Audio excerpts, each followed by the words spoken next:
Thanks for joining me at Fireside Chats with Eric Coffee, host of Govcon Giant.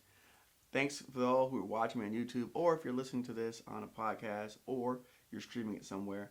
Today's question, it says, I feel like I'm still not 100% certain on how this process works. I think I'm having trouble with drafting my bid and all the supporting documents and info they require. Also, I'm not even sure where to submit my bid once I've drafted it. This question comes from Devin. Devin, hey, first of all, thank you so much for actually having the confidence to submit this question because again, if you have the question, so do thousands of people out there. So let's break down Devin's question today.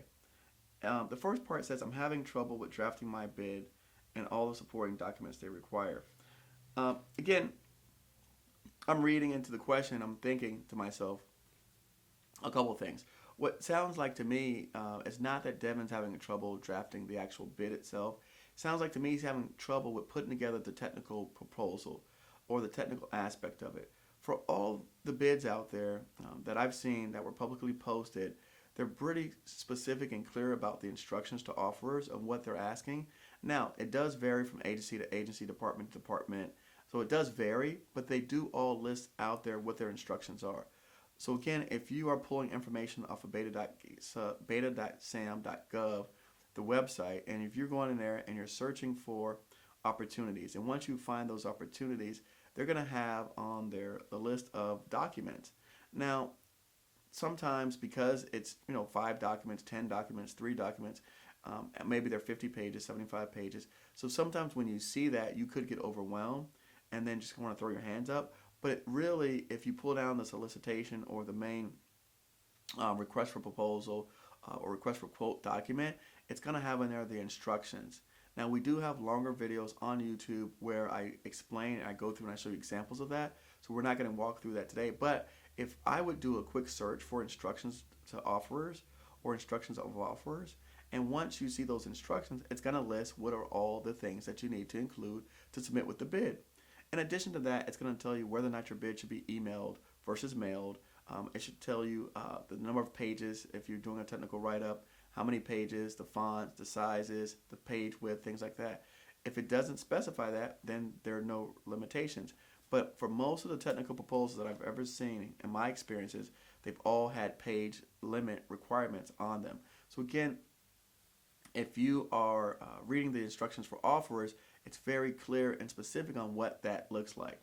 Now, in terms of the technical solution or the technical write-up, for most people, we've never seen anything like that. So again, one of the things I would say is because that information is not made publicly available, that actually information is it's private. It's so they're not allowed to share that. Even though the bids are public, the actual technical write-ups are not. Those are like proprietary to the actual companies, so you can't find that information anywhere online.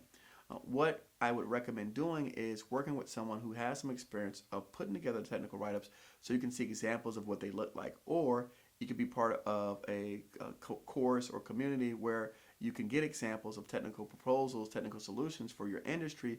Then that way you can kind of see how that works. We do have some examples inside of our GovCon Giants course for people that we've used, that we've provided samples of. So again, if you can get with people who've done something like this before and find yourself samples of it, then you know how to tweak that for your specific solution.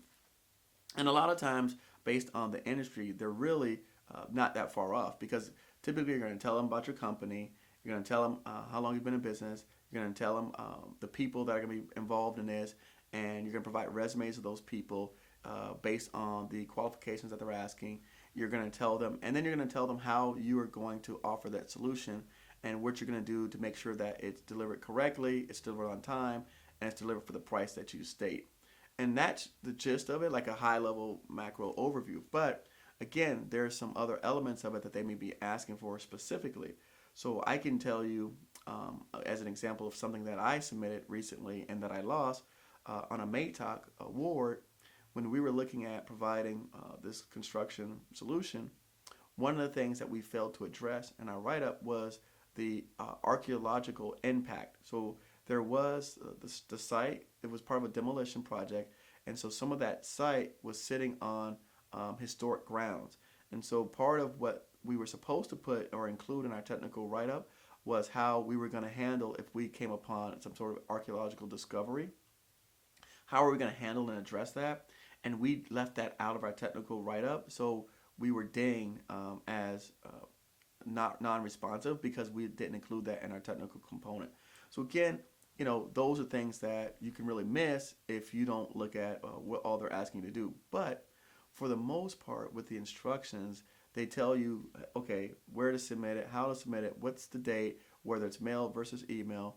And then they'll tell you, like I said, if you have to include in there your certs and reps, if you have to just check a checkbox, things like that. So again, the instructions to offers are where I would tell anyone to start out. If they are overwhelmed or they're looking at all of these different documents and pages, I would just do a quick search in the solicitation for the instruction of offers, and that will tell me right now, right then and there, what I had to submit. Hope this helps some people out there. We're going to keep up with these fireside chats. Talk to you soon. Thanks for listening. Thanks for tuning in. As always, till then.